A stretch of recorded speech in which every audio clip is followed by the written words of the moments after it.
కానీ ఒకటి although your back dubbing serials ఆగిపోయాయి, కానీ ఇప్పటికి కూడా తెలుగు సీరియల్స్లో తెలుగు మొహాలు ఒకటో రెండో కనిపించి ఇతర భాషల యాక్టర్స్ని ఎక్కువ తీసుకోవడానికి కారణం ఏంటి? అంటే దీనికి చాలామందికి తెలియని విషయం స్వప్న ఏంటంటే, చాలామంది దీన్ని నెగిటివ్గా కూడా తీసుకుంటారు. నేను యాక్చువల్గా ఈ విషయం గురించి నేను కన్నడ వాళ్ళతో కూడా మాట్లాడా, అక్కడ అసోసియేషన్ వాళ్ళతో కూడా మాట్లాడా. వాళ్ళు చెప్పేది ఏంటంటే, కన్నడలో మనకి ఇప్పుడు ఎలా అయితే ఇక్కడ స్టార్ మా మనకి జీ తెలుగు, అక్కడ జీ కన్నడ, స్టార్ సువర్ణ, ఉదయ, కలర్స్ ఈటీవీ కలర్స్ కన్నడ అయింది. అక్కడ ఒక ఉదయ తప్ప మిగతా అందరూ అక్కడ సింక్ సౌండ్లో పనిచేస్తారు. అంటే వితౌట్ ప్రాంప్టింగ్ హిందీ సీరియల్స్ లాగా సింక్ సౌండ్లో పనిచేస్తారు ప్రతి సీరియల్ వాళ్ళు, ఎక్సెప్ట్ ఉదయ సౌండ్ అంటే లైవ్ మైక్ పెట్టేసుకుని సీన్ మొత్తం బై హార్ట్ చేసి 3 కెమెరాలు పెట్టి సీన్ మొత్తం ఒకేసారి షూట్ చేసేస్తారు. ఓహో, లైక్ థియేటర్. కమల్ హాసన్ గారు హేరామ్ సినిమాకి ఈ ఫార్మాట్ వాడారు అప్పట్లో ఆయన. అంటే మళ్ళీ ఇంకా డబ్బింగ్ ఉండదు, what ever you do re recording track mix చేసి తోచడమే టెలికాస్ట్కి. ఒక ఉదయ టీవీ మాత్రమే అది ఫాలో అవ్వరు, ఎందుకంటే ఉదయ టీవీలో they get actors from different states. కన్నడలో తెలుగు నుంచి తీసుకెళ్ళరు, కానీ మలయాళం నుంచి కానీ ఎందుకు నాకు నిజంగా ఇప్పటిదాకా రీజన్ తెలియలా. బట్ కన్నడ వాళ్ళు చేయడానికి మాత్రం రీజన్ ఉంది. మనం కన్నడ బెంగళూరులో పోవడానికి కారణం ఇది. సింక్ సౌండ్లో మనం చేయలేని, మనకు భాష రాదు కాబట్టి, మనకి భాష మీద పట్టు ఉండదు కాబట్టి. అండ్ మన దౌర్భాగ్యం ఏంటంటే ఇక్కడ తెలుగులోనే నేను ఇంకో ఇద్దరు తప్ప అందరూ ప్రాంప్టింగే కాబట్టి చేయలేరు. తెలుగు వాడే తెలుగు డైలాగులను ప్రాంప్టింగ్ తీసుకుని చెప్పేవాడు, కన్నడ డైలాగ్ చెప్తాడు ప్రాంప్టింగ్ లేకుండా. అదొక మెయిన్ రీజన్ అబ్బా. అండ్ సెకండ్, అన్ఫార్చునేట్లీ కొంతమంది తెలుగు ఆర్టిస్టుల వల్ల ప్రొడ్యూసర్లకి నమ్మకం పోయింది మన తెలుగు వాళ్ళ మీద, వాళ్ళ అప్రోచ్ టువర్డ్స్ వర్క్. ఇవి గర్వంగా చెప్పుకుంటా స్వప్న, నెక్స్ట్ ఇయర్తో 35 ఇండస్ట్రీకి వచ్చి 35 years, 1990 నా డెబ్యూ కిట్టిగాడు, 1990 మార్చ్. ఇన్నేళ్లలో గర్వంగా చెప్పుకుంటా, ఎప్పుడు ఏ ప్రొడ్యూసర్ దగ్గర ఏ ఛానల్ దగ్గర నాకు ఎక్సెప్ట్ డబ్బింగ్ తప్ప I never had a black mark. ఇవాళకి కౌశిక్ అని టైంకి వస్తాడరా, ఒక గంట లేట్ అయినా ఉంటాడరా, వాడు డబ్బింగ్ ఆడు చెప్పుకుంటాడరా, మనకు కావాలంటే ఇంప్రూవైజ్ చేస్తాడరా అని మాట్లాడతారు తప్ప వాడికి పొగర్రా, వాడికి యాటిట్యూడ్ రా, వాడు కరెక్ట్ కాదురా అని మాట్లాడరు. అది నిలబెట్టుకున్నా చాలామంది నిలబెట్టుకోవట్లా, నాలాగా చాలామంది యాక్టర్స్. దానివల్ల ప్రొడ్యూసర్లు ఏం ఆలోచిస్తున్నారు, ఈ రోజున టెలివిజన్ ప్రొడ్యూసర్కి కావాల్సింది టైంకి వర్క్ అవ్వాల్సి వస్తున్నా, ఎప్పుడైనా అంతే, బట్ ఈ మధ్య ఎక్కువగా. సో వాళ్ళు ఏం చేస్తారు, కౌశిక్ని పెట్టుకోవాలంటే ఇంత అమౌంట్ ఇవ్వాలి, కౌశిక్ టైంకి వస్తున్నాడు. అలాగే మన తెలుగు వాళ్ళు వేరే ఆర్టిస్టులు కొంతమంది టైంకి రావట్లేదు. అంటే ఎంత లేట్గా వస్తారు? టైంకి రావట్లేదు. 6కా మీ కాల్ షీట్? 7 9 to 9 మామూలుగా మాది టీవీ 9 to 9. టైంకి రాకపోవడం పక్కన పెడితే, ఆ నాన్ తెలుగు యాక్టర్కి ఎందుకండి చికెన్ బయట నుంచి తెప్పిస్తున్నారు, మేము ఎందుకు ప్రొడక్షన్ తినాలి, ఇది ఫస్ట్ నా క్లోజ్ పెట్టాలి కదా, ఆవిడ క్లోజ్ పెడతారేంటి, ఈ ఈగో. నాకు రూమ్ ఇవ్వలేదు, ఆవిడకి రూమ్ ఇచ్చారు, నా రూమ్లో ఏసీ లేదు, ఫ్యాన్ ఉంది, ఇవి. దీనివల్ల క్రెడిబిలిటీ పోయి మనకి ప్రొడ్యూసర్స్ కానీ అటు ఛానల్స్ కానీ ఇలాంటి బిహేవియర్, తెలుగు వాళ్ళ బిహేవియర్ కొంతమంది వల్ల అందరిని అదే బట్ట కట్టేస్తున్నారు. అదే కదా, అదే ప్రాబ్లం. 2-3 చేస్తారు అన్ని ప్రతి చోట. కానీ నువ్వు ఎప్పుడైనా ఫీల్ అయ్యావా కౌశిక్, అంటే నాకు ఇవ్వాలి, నీకు సీనియారిటీ చాలా ఉంది, నాకు ఇవ్వాల్సినంత గౌరవం ఎందుకు ఇవ్వట్లేదు, ఇంకా ఇవ్వాలి, they should give me better facilities, just వెళ్ళి పని చేసుకొచ్చేస్తావు.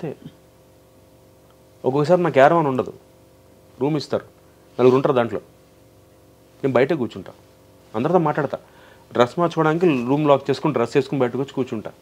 అక్కడే చాలామంది నాకు ఆ కన్నడ వాళ్ళ క్యారవాన్ ఇచ్చారు, మా క్యారవాన్ ఎందుకు లేదు, ఇవి స్టార్ట్ అవుతాయి. ఫస్ట్ నేనేమంటానంటే, ఆడడం తప్పు కాదు, ఏమున్నా ప్రొడ్యూసర్తో ముందే మాట్లాడుకోమంట. వెరీ అప్ ఫ్రెండ్స్ స్వప్న, క్లియర్గా ఇది మీ సీరియల్లో మీ వేషం అండి, సరే 9 తర్వాత పని చేయను, 9 దాకే ఉంటా, ఆదివారం పని చేయను, పండుగ రాను, ముందు చెప్పండి.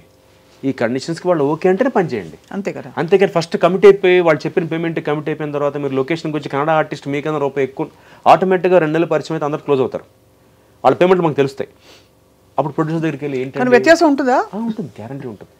వాళ్ళకి ఎక్కువ ఎందుకు కూడా చెప్తా, నాకు రూపాయి ఇచ్చి కొత్త వాడికి 2 రూపాయలు ఎందుకు ఇస్తారంటే, నేను 9కి వెళ్ళిపోతాను స్వప్న. మామూలుగా 9 అంటే నా సీనియారిటీకి నాకున్న ఎక్స్పీరియన్స్కి నేను 9 to 9 అంటాను, కానీ పని చేస్తా. ప్రొడ్యూసర్కి అవసరం ఉంటే ఫుల్ నైట్ పని చేస్తాను నేను. కాకపోతే రివాజ్గా కౌశిక్ అంటే 9 to 9 టైంకి వస్తాడు, వెళ్ళిపోతాడు. అదే నాలాంటి ఒక 40-45 మిడిల్ ఏజ్ క్యారెక్టర్ కన్నడ అతను తెచ్చుకుంటే వాళ్ళు రాత్రి 1 గంట 2 దాకా చేయొచ్చు. ఎందుకంటే అట్నుంచి వచ్చే అతనికి లైవ్లీహుడ్, అతనికి పని కావాలి, అతనికి పేరు కావాలి. ఐఎమ్ ఎస్టాబ్లిష్డ్, నా కడుపు నిండి పని బేరం. నాకేంటి క్యారెక్టర్ బాగుంటే చాలు నాకు. ఇలా అందరినీ విశ్లేషించుకుంటూ అర్థం చేసుకుంటూ పోతే నీకేం కావాలో ఎప్పుడైనా ఆలోచించావా? అంటే ఇప్పుడు you're explaining why it's like this, why they are like that, why they are like that. That's a great attitude. But have you ever thought what you actually want to do for all the talent and experience you have?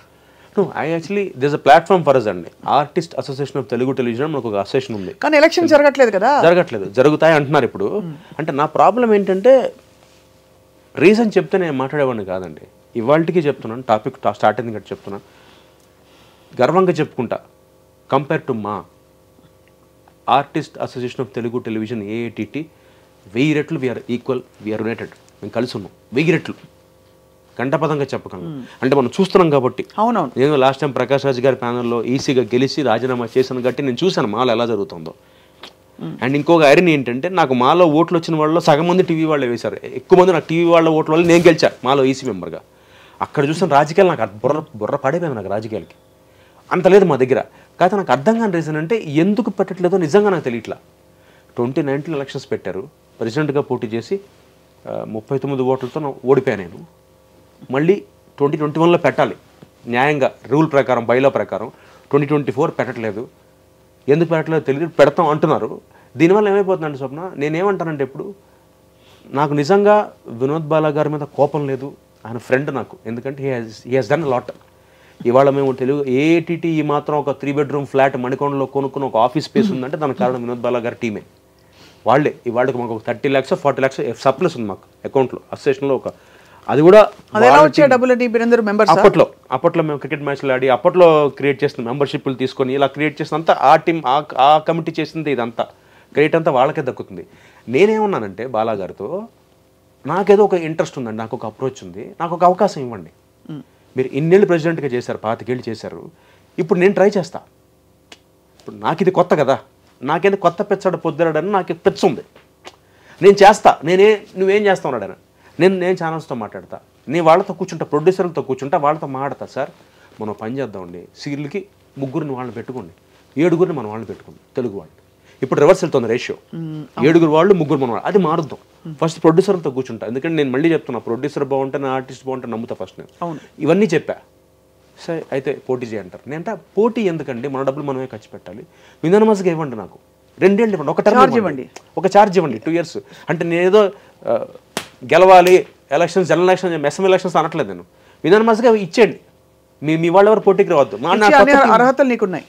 నాకు కొత్త టీంతోనే వస్తా. నాకు team ఉంది, మీకు ఎలా అయితే ఒక team ఉందో నాకు టీం ఉంది. నాకు 26 మంది టీం ఉన్నారండి, నన్ను నమ్మే వాళ్ళు ఉన్నారు, 26 మంది ఉన్నారు. వాళ్ళతో నేను ఎలక్షన్ పెట్టద్దు, మనం విధానమస్ చేసేసండి, మేమందరం వస్తాం. 2 ఏళ్ళు నాకు టైం ఇవ్వండి అంతే. నేను చేయలేకపోయినా దండం పెట్టి ఇచ్చేస్తా. ఎస్ ఇది చాలా కష్టం, నాకు లోపలికి వెళ్తే కానీ తెలియదు, బయట నుంచి నాకు అంతా బాగుంటుంది, లోపలికి వెళ్తే తెలుస్తుంది నాకు. అంటే పెడదాం ఎలక్షన్స్, పోటీ చేయండి, గెలిస్తే చేయండి. అలా చేస్తే పోనీ అదో పద్ధతి. మరి పెడితే గెలిచే చేస్తాను నా ఉద్దేశం. లాస్ట్ టైం అలాగే ఓడిపోయాను కదా. అంటే నా బాధ ఏంటంటే స్వప్న, తెవలట్లా, తెగట్లా. అది 19 మార్చ్ ఎక్కడ, 21 ఏప్రిల్ ఎక్కడ, 24 నవంబర్ ఎక్కడ? అదే ఎందుకు ఇంత అంటే, ఇప్పుడు ఫస్ట్ పాయింట్ స్వప్న వెరీ క్లియర్గా, అది మనం మన పర్సనల్ టైంని పక్కన పెట్టి చేసే పని. అవును, దానివల్ల వచ్చేదే ఉండదు పెద్దగా, దమ్ముడి ఆదాయం లేదు. అంటే నాకున్న దురద ఏంటి, 7 అవకాశం వచ్చేయాలి, ఛానల్స్తో కూర్చొని మాడేయాలి, ప్రొడ్యూసర్లతో కూర్చొని మాడి మన తెలుగు వాళ్ళు 7 రావాలి. ఇది తాపత్రం. బాటంలో ఇంతే, బాటం లేదు. దానికి ఆయన చేసినా ఓకే నాకు ఈ విషయం పని. సో అటు నుంచి అవ్వట్లేదు కాబట్టి నేను I want give it try and see if you can. yes absolutely, why not? అది ఇవ్వాలి. ఐ థింక్ ఆల్రెడీ ఉన్నవాళ్ళు చేసిన వాళ్ళు అంటే గ్రేస్ఫుల్గా ఇస్తే బాగుంటుంది. 25 ఏళ్ళు వాళ్ళు చేశారు కదా. But I'm telling you again, నేను ఎప్పుడు ఒకటే స్వప్న, నేను పాలసీ మాట్లాడతా, నేను ఎప్పుడు పర్సనల్గా వెళ్ళను. నా లైఫ్లో నేర్చుకుంది అదే, ఐ టాక్ ఓన్లీ పాలసీ.